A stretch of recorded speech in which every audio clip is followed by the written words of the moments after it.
یارەمە کە خەڵکی ئێروکانێن زۆر دڵمان بێرە خۆشە.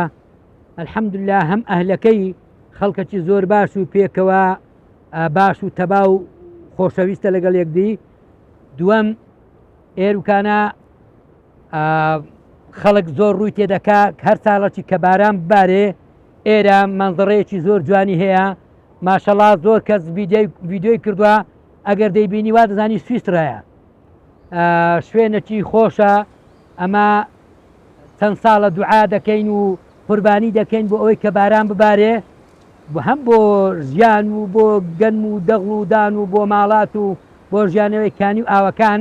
بەڵام هەر ساڵەکی ئێروکانە ئەگەر باران ببارێ و ئەو شەلالە بژێتەوە هەم گوندەکەمان ئاوەنداوان دەبێتەوە بە میوانی گەشتیار و پێیان جوان و پێیان خۆشە و هەم بۆ خۆمان کاتە کە لە دوورەوە دەگەڕێینەوە. خەڵکمان هەیە لە هەولێرە، خەڵکمان هەیە لە سلەیمانیا، خەڵکمان هەیە لە ڕانیە و دەوروبەری برێن پشدەر و بیتوێنە، لە کۆیە لە شارەکانی دیکەیە.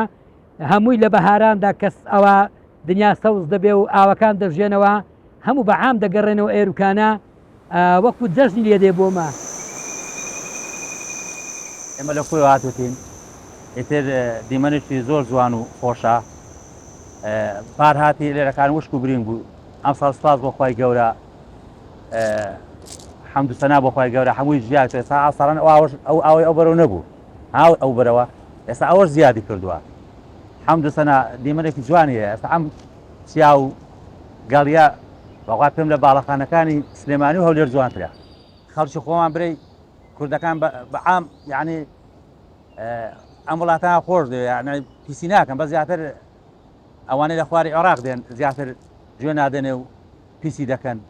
هادرێ ئەو دەقەیە ئێمە لێرە دەڕۆین تەواو حافیز دەناویستای خۆمان. ئێستا ئەو ئەمڕۆ ئەوی لێیەتی کووردە عەرەبی لێ نیە ئێرەکانە، هەمووی خاوێنە دیتە تەماشایان کە بزانێت یەک کەس شتێکی پڕەداوە.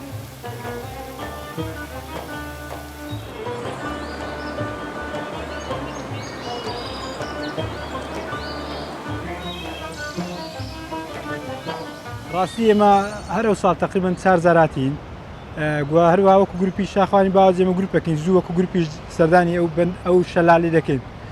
پار ساڵ هەرزوو وش بوو یان نەگەیشتە مانگی حەوت تقریبان وشکی کرد لەبەر ئەوەی باران شوا کەم باری و پارساڵ.